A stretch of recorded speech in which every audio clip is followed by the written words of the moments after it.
د پاکستان تحریک انصاف وی سی نوګیون یو اهم اجلاس د جنرال سیکریټری ظفر علي خان پر اشغا کې د صدر رسول محمد په صدارت کې وشو. په اجلاس کې د وی سی ټول تنظیم ګډون کړی و او د پارټۍ د پرمختګ او د تحصیل مندن تنظیم جوړولو لپاره خپل تجاویز پیش کړل. د اجلاس وروسته میډیا سره د خبرو په وخت جنرال سیکریټری ظفر علي خان او صدر رسول محمد وی چې په تحصیل مندن کې د ټولو ویلیج کونسلو تنظیمونه جوړ شوي او مونږ غواړو چې د دې تنظیمونو په مشاورت د تحصیل مندن د پاره د پی ټی آی تنظیم جوړ کړی شي. هغوی وی چې تنظیم د ویلیج کونسلو په مشاورت جوړ کړی شي نو دا به مونږ ته قابل قبول وي او کو چې په مونږ اعلی قیادت خپل تنظیم مسلط کو نو دا به مونږ ته نه منظور. هغوی زیاته کړه چې ډیر زر به مونږ په ناوګي کې د ټولو ویلیج کونسلو د عہدیدارانو یو اهم اجلاس را بلو او په هغه کې به د تحصیل مندن د پاره تنظیم سازی کوو. ظفر علي خان او رسول محمد وی چې په مندن کې پی ټی آی یو قوت دی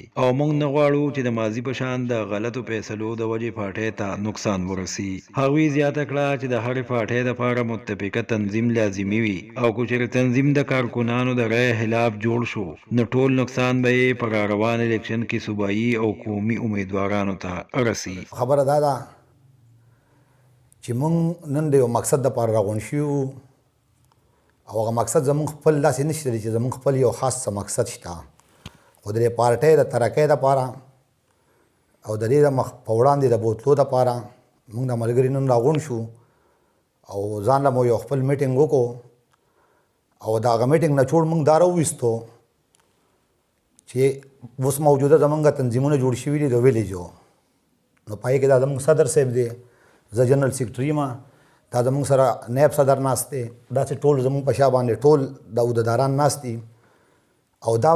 ځان نه دی جوړ شوی، دا زموږ د ټول کلي یو غټ میټینګ راغونډ شوی دی چې په هغې کې مشرانو کشرانو او ټولو شرکت کړلی او هغوی دا مثال ټاکلی دي د کلي دپاره د پاکستان تحریک انصاف مشرانو. اوس هغه مشران موږ ځکه نه راولو چې هغوی موږ ته ذمهواري حواله کړله او هغوی به ځان له ښه په ارام ناست وي او هغه منډه ترړه چې څوره ده نو هغه به موږ دا ملګري چې دا به موږ وخو. اوس دغه شانتې پراسس موږ دا وایو چې دا د په تحصیل کې مو شي، څنګه چې د تحصیل خبرې روانې دي چې څوک یاره د پلانکي نوم تللی د ډینګي نوم تللی دا شانتې نومونه تللي په بره باندې، نو موږ وایو چې نه یو داسې کار دی وشي چې هغه په جمهوري طریقې سره وشي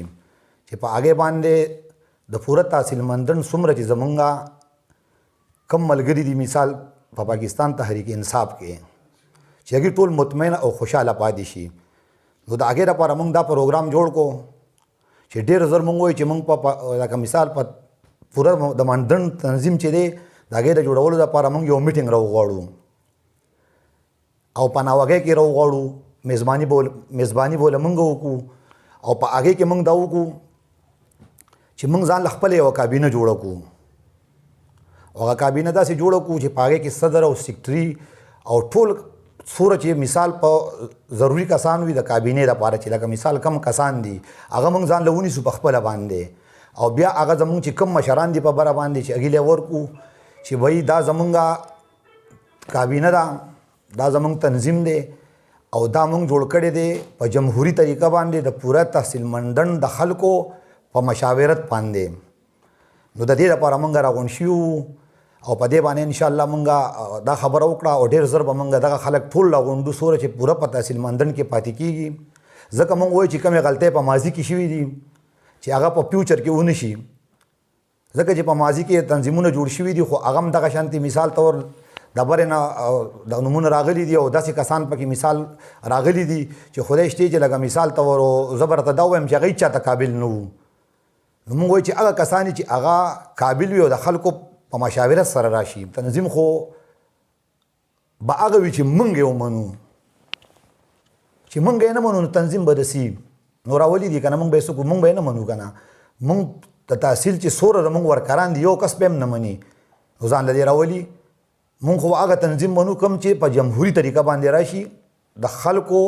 زمونږ د پاکستان تحریک انصاف دا څومره چې کوم کارکنان دي د کارکنانو په مشاورت باندې راشي تنظیم به موږ هغه منو، خو د هغې نه بارې تنظیم راوستو هسې به یې راولي او هغې اثر به په څه پرېوځي، د هغې اثر به بیا زمونږ په صوبایي ممبرانو باندې هم پرېوځي، هغه به زمونږ په قومي منبر باندې پرېوځي باقاعده. ناظم صاحب تاسو وایئ چې تنظیم به هغه موږ نه منو چې د پارټۍ اعلی قیادت یې راولي، ضلعي صدر، جنرال سیکرټري او کیبینټ یې راولي یا صوبایي یا ریجنل صدور کیبینټ یې راولي، نو دا به د پارټۍ لپاره څومره بغاوت نه وي؟ نو زمونږ هم د دې لپاره راغونډ شو که نه، ځکه چې حالات داسې روان موږ وی کیدای شي چې امپورټډ یې راولي. نو د دې د وجې موږ دا پروګرام کو چې دا شانتې را نه شي کو راغی. نو مثال طور په ملګرو کې اوس هم پوره خفقان دی او بیا به دا خفقان نور هم زیاتېږي. نو په دې باندې به زمونږ پاکستان تحریک انصاف ته ډېر غټ نقصان ورسي. نو د هغه نقصان د نه کېدو لپاره چې هغه نقصان ونه شي، د هغې لپاره به موږ راغونډېږو، موږ به تنظیم خپل جوړو، مشرانو ته به یې ورکړو. دا انشاءالله چې بس په یو 2-3 ورځې کې به انشاءالله راغواړو. خو د اوس نه زه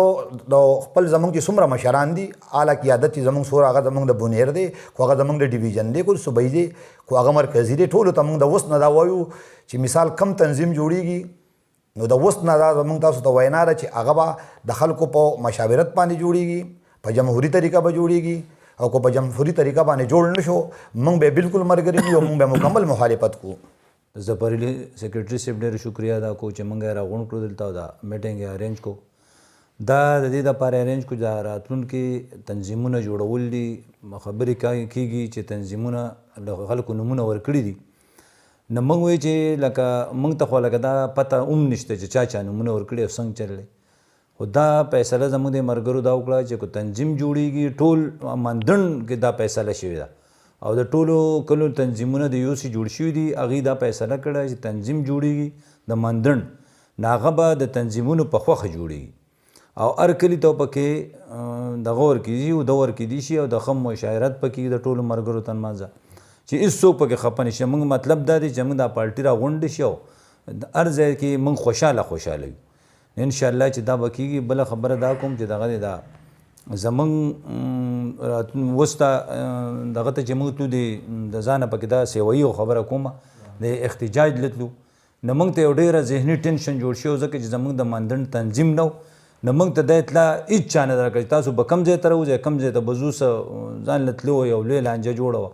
هغې موږ ته ټینشن جوړ کړی. د هغې د وجې زموږ ډېر زیات ملګري د هغه تلو نه پاتې شوي. موږ دې کې ډزونه څه پیسه هم نه پوهېدو. نو چې کله د سړي صدر او سیکرټري او تنظیمي د مندڼ نو هغه اطلاع ورکړي او ملګري راغونډي او په هغه طریقه باندې بیا چې ځي، نو موږ وایو چې موږ له د مندڼ تنظیم د لازمه جوړ کړی شي او د ملګرو په معاشرت جوړ شي، ملګري چې په ټول خوشحالي